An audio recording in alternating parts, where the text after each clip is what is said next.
Shalom, queridos. Sejam muito bem-vindos a mais um mergulho profundo na verdade das Escrituras, dentro da ótica judaico-messiânica. Prepare-se para um estudo revelador, porque hoje vamos desmontar conceitos helenistas e retornar à raiz hebraica da fé. Vamos falar sobre o Adam Kadmon, sobre o verdadeiro papel de Yeshua como Messias, e sobre o erro fundamental da doutrina da Trindade à luz da Torá e dos escritos dos emissários. Qual o mistério revelado em Hebreus? Comecemos com Hebreus, capítulo 1, versículo 3. Ele, que é o resplendor da glória e a expressão exata do seu ser, sustentando todas as coisas pela palavra do seu poder, depois de ter feito a purificação dos pecados, assentou-se à direita da majestade nas alturas. O que o autor está dizendo aqui? Está apresentando uma figura exaltada que, após cumprir sua missão, assume um lugar de autoridade à direita da majestade. Ou seja, não é a majestade, mas está à direita dela. Isso nos leva ao conceito de Adam Kadmon. Vamos nos aprofundar mais nesse conceito de Adam Kadmon, o homem primordial. O Adam Kadmon é um conceito do misticismo judaico, que representa a primeira emanação da luz divina, o homem primordial, a imagem invisível de Elohim antes da criação física. Não é um ser criado no tempo, mas um modelo espiritual do qual todas as coisas procedem. Como vemos em João capítulo 1, versículos do 1 ao 3 e 14, traduzindo direto do texto original. No princípio era a palavra, e a palavra estava com Elohim, e a palavra era divina, e o Verbo se fez carne e habitou entre nós. Quem é esta palavra? O Davar de Elohim é o Adam Kadmon, esta imagem celestial do Criador, que no tempo certo se fez carne em Yeshua. O Messias é a encarnação desse projeto original de Elohim, não o próprio Elohim. Vamos ver agora o testemunho de Shaul, submissão e hierarquia. Vamos agora a 1 Coríntios, capítulo 15, versículo 27 e 28. Porque todas as coisas sujeitou debaixo dos seus pés. Mas quando diz que todas as coisas lhe estão sujeitas, claro que se excetua aquele que lhe sujeitou todas as coisas. Aqui está muito claro, Yeshua está sujeito ao Pai. Shaul está desmontando qualquer ideia de igualdade ontológica entre pai e filho. Ele diz, quando tudo estiver sob os pés do Messias, ele mesmo se sujeitará ao Pai, para que Elohim seja tudo em todos. Vamos agora abordar Apocalipse e a criação, a origem de tudo, para entendermos melhor esse tema do estudo. Vamos ver o que está escrito em Apocalipse capítulo 3, versículo 14. Ao anjo da congregação em Laodiceia escreve, isto diz o Amém, a testemunha fiel e verdadeira, o princípio da criação de Deus. Observe, o princípio da criação de Deus, ou seja, o primeiro projeto manifestado no plano criacional foi o Adam Kadmon, este modelo arquetípico do homem perfeito. Yeshua é a expressão encarnada desse projeto. Agora vamos ver o que nosso rabino Shaul explica. O segundo homem é do céu, em 1 Coríntios capítulo 15, versículo 47. O primeiro homem, vindo do pó da terra, é terreno. O segundo homem é do céu. Adão, Adam Harishon, veio do pó. Mas o segundo homem, o Messias, é do céu. Ele é o modelo espiritual, o Adam Kadmon, aquele que precede tudo e por quem tudo foi feito. Agora vamos ver o que nosso irmão Timóteo afirma sobre monoteísmo absoluto em 1 Timóteo capítulo 2, versículo 5. Pois há um só Deus e um só mediador entre Deus e os homens, o homem Yeshua, o Messias. A clareza desse texto é devastadora para o sistema trinitariano. Shaul afirma que, primeiro, há um só Deus. Segundo, e há um só mediador entre esse Deus e os homens. Terceiro, esse mediador é o homem Yeshua. Vamos ver o testemunho do próprio Yeshua. monoteísmo sem contradições. Yeshua no deserto, só ao Eterno adorarás. Vemos na cena do deserto, Yeshua enfraquecido após 40 dias de jejum, sendo tentado por Satanás. No momento mais vulnerável de sua jornada humana, Yeshua responde à maior das tentações, a de receber glória e adoração indevida. Mateus, capítulo 4, versículo 10. Então Yeshua lhe disse: Vai-te, Satanás, porque está escrito: Ao Senhor teu Deus adorarás, e só a Ele servirás. Ele não disse: Adorarás a nós. Não incluiu a si mesmo, não introduziu um plural divino. Yeshua reafirma o que todo judeu fiel sabe: há um só Elohim digno de adoração, o Pai. Agora vemos no relato do poço de Jacó, Yeshua conversando com a mulher samaritana, no livro de João capítulo 4, versículos do 23 ao 24. Ele reafirma adoração ao Pai. Mas a hora vem, e agora é, em que os verdadeiros adoradores adorarão o Pai em espírito e em verdade, porque o Pai procura a tais que assim o adorem. Elohim é espírito, e importa que os que o adorem em espírito e em verdade. Mais uma vez, Yeshua é claro. Ele não diz que os verdadeiros adoradores o adorariam, mas que adorariam o Pai. Ele se exclui do centro da adoração e aponta para o único digno de culto, o Elohim de Israel. A fé que Yeshua confessou foi o Shema Israel, no relato de Yeshua entre os fariseus, respondendo à pergunta sobre o maior mandamento. Marcos capítulo 12, versículos 28 e 29. Qual é o principal de todos os mandamentos? E Yeshua respondeu: Ouve, ó Israel, o Senhor nosso Deus é o único Senhor. Ele cita o Shema sem alterar uma vírgula, sem alegorias, sem doutrinas filosóficas. Adonai Erad, o Eterno é um. Yeshua nunca declarou ser Deus. Ele nunca ensinou uma trindade. Pelo contrário, ele reafirmou o monoteísmo absoluto de Avraham, Isaac e Yaakov. Se Yeshua ensina a adorar somente o Pai, se ele mesmo confessa o Shema, se ele não exige ser adorado, mas aponta para o Elohim único e verdadeiro, como então podemos aceitar uma doutrina que o iguala ao próprio Elohim? Essa não é a fé dos profetas. Essa não é a fé de Israel. Essa não é a fé de Yeshua. Então constatamos que temos uma falácia chamada trinitariana. Muitos dirão, mas há judeus messiânicos que acreditam na Trindade. E eu respondo com todo respeito: se um judeu messiânico aceita a Trindade, ele não crê como judeu, porque o conceito trinitário viola o princípio do monoteísmo revelado a Avraham, Isaac e Yaakov. Querido irmão e irmã, quantos anos você está numa denominação e nunca ouviu falar de Adam Kadmon, de João 1, lido dentro do judaísmo? Quantas verdades foram ocultadas por uma teologia helenista baseada em Platão e Aristóteles e não em Moisés e os profetas?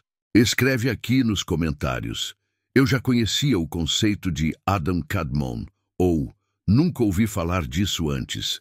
E compartilha esta mensagem com alguém que precisa conhecer o verdadeiro Messias de Israel, aquele que é o reflexo da glória de Elohim, mas não o próprio Elohim. Precisamos também quebrar alguns paradigmas sobre o Espírito do Santo. Por esse motivo, vamos entrar no tema: o Consolador e a verdade sobre sua identidade. Hoje vamos revelar algo que muitos nunca ouviram nos púlpitos. Quem é, de fato, o Espírito Santo? E o que Yeshua quis dizer quando falou sobre o Consolador? Urua HaKodesh. A verdade está no hebraico. A chamada terceira pessoa da Trindade é fruto de má tradução e de uma teologia influenciada por Roma e pela filosofia grega. No hebraico original, Espírito Santo não aparece como nome próprio, mas sim como Urua HaKodesh, que significa Espírito do Santo. Isso mostra que não é uma entidade separada, mas a própria presença viva de Elohim se manifestando. O Espírito é dele, não um outro ao lado dele. Yeshua e o Consolador, o que ele disse de verdade. Vamos agora para Yohanan, João, capítulo 14, versículos 16 e 17. E eu rogarei ao Pai, e ele vos dará outro Consolador, para que fique convosco para sempre, o Espírito da verdade, que o mundo não pode receber. Porque não o vê nem o conhece, mas vós o conheceis, porque habita convosco e estará em vós. Yeshua fala de um Consolador, no grego, Paráclitos, que significa advogado, intercessor, ajudador, não uma pessoa separada da divindade, mas uma função espiritual. Yeshua estava dizendo que, após cumprir seu papel como sacrifício remidor, ele voltaria ao Pai, e então passaria a exercer outra função celestial, o Paráclitos, o advogado junto ao Pai. Em João capítulo 16, versículo 7, temos a função que vem depois da cruz. Veja o que ele mesmo declara: todavia, digo-vos a verdade, convém-vos que eu vá, porque se eu não for, o Consolador não virá a vós, mas se eu for, vô-lo enviarei. Enquanto eu estiver aqui na terra como cordeiro, não posso ainda atuar como advogado. Mas quando essa missão terminar e eu for glorificado, o Espírito do Santo, o poder divino que sempre esteve presente, será derramado sobre vocês de forma plena. Vamos ver agora o tópico sobre o Consolador não é uma nova pessoa, é o Espírito de Elohim manifesto em nova função. É por isso que Shaul escreve em Romanos capítulo 8, versículo 26 e 34. O próprio Espírito intercede por nós com gemidos inexprimíveis. Cristo é quem morreu, ou antes quem ressuscitou dentre os mortos, o qual está à direita de Deus e também intercede por nós. Você percebe? O Espírito intercede, Yeshua intercede, é a mesma ação. Não são dois intercessores, nem duas pessoas divinas, mas uma só manifestação espiritual, em funções distintas. Vamos falar agora sobre o Espírito do Santo, a onipresença de Elohim. Por isso, Davi diz no Salmo capítulo 139, versículo 7, para onde me irei do teu Espírito, ou para onde fugirei da tua presença? O Ruach do Santo é o que faz Elohim ser onipresente. É o sopro divino que pairava sobre as águas na criação. É o que capacitou os profetas. É o que encheu a vida de Yeshua. É o que habita em nós hoje. Não é uma pessoa. É o próprio Elohim em ação, em movimento, em presença. Concluindo essa parte do estudo, vamos falar sobre a plenitude do Eterno. Yeshua foi o Cordeiro, depois o advogado, e um dia voltará como juiz e rei. Tudo isso sem deixar de ser o servo do Santo, o Messias, nunca um Deus separado ou uma segunda pessoa da divindade. O Espírito do Santo é um só com o Eterno. É a sua essência, o seu sopro, a sua presença ativa. Comente aqui, eu quero conhecer o verdadeiro Paráclitos, e compartilhe essa verdade com quem ainda pensa que existe uma terceira pessoa ao lado do Criador. A restauração da Emuná passa pelo entendimento puro, fiel ao hebraico, ao contexto e à revelação do Eterno. Que o Ruach do Santo te encha com sabedoria e discernimento. Vamos trazer alguns fatos históricos que mudaram a identidade dos discípulos de Yeshua e corromperam a fé genuína. Vamos começar com o tópico: a verdade sobre Mateus, capítulo 28, versículo 19. A inserção católica e o projeto trinitariano. Continuamos a jornada de restauração da fé original, a fé dos profetas, dos apóstolos e do próprio Yeshua. Já falamos sobre o Ruach HaKodesh, o Espírito do Santo, e mostramos que ele não é uma terceira pessoa, mas a própria presença do Eterno. Agora vamos falar sobre uma das passagens mais citadas por teólogos trinitarianos. Mateus, capítulo 28, versículo 19. Portanto, ide, fazei discípulos de todas as nações, batizando-os em nome do Pai, e do Filho, e do Espírito Santo. Mas será que Yeshua realmente disse isso? Prepare-se, porque o que vamos mostrar agora pode abalar muitas estruturas, mas também libertar muitos corações sinceros. A tradição ou a verdade? Este versículo, como aparece nas traduções modernas, não tem confirmação textual unânime nos manuscritos mais antigos. Diversos estudiosos, incluindo teólogos cristãos, historiadores e especialistas em crítica textual, afirmam que esta fórmula trinitária foi inserida posteriormente como parte do projeto da Igreja Católica de consolidar a doutrina da Trindade. Eusébio de Cesareia, século IV. Eusébio, considerado o pai da história da Igreja, citava Mateus 28:19 dezenas de vezes antes do Concílio de Niceia.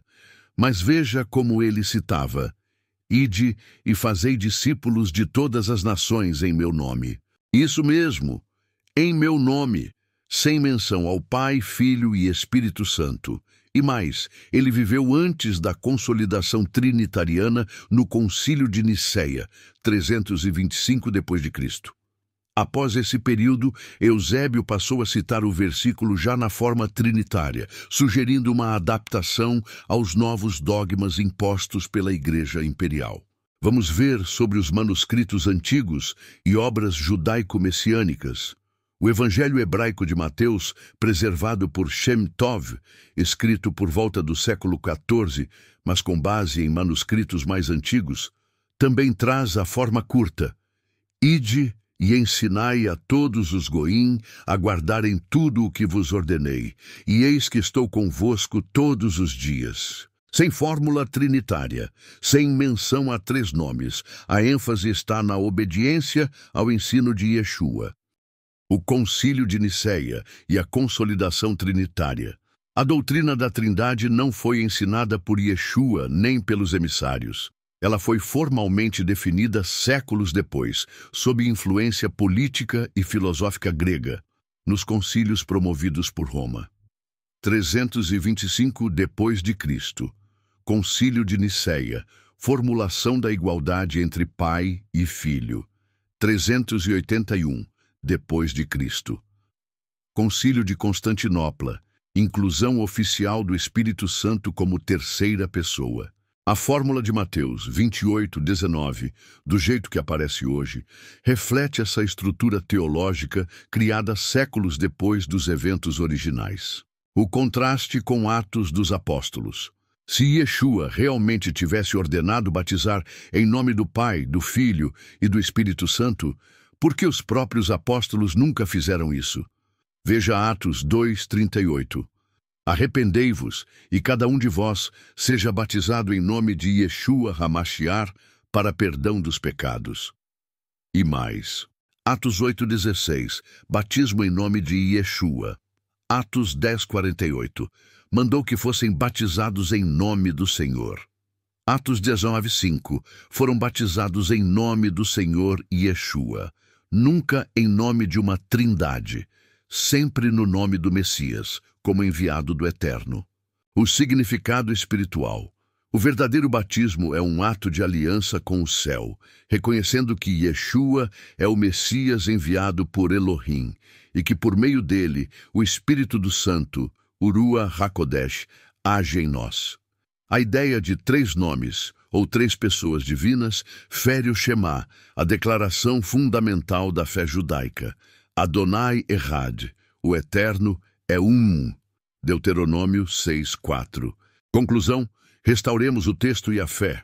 O versículo de Mateus 28:19, em sua forma atual, foi alterado para sustentar uma doutrina que não vem da Torá, nem de Yeshua, nem dos apóstolos. A fé verdadeira é hebraica, unificada, monoteísta. O Eterno é um. Seu Espírito é seu. Yeshua é seu servo exaltado, nosso mediador e redentor. Comente aqui. Eu quero voltar ao ensino original de Yeshua e compartilhe este vídeo com alguém que precisa conhecer a verdade que a religião institucional escondeu. Restauremos juntos a emuná pura do Messias. Não há três, há um. E seu nome é Kadosh. Shalom e até o próximo vídeo. E que a verdade te liberte.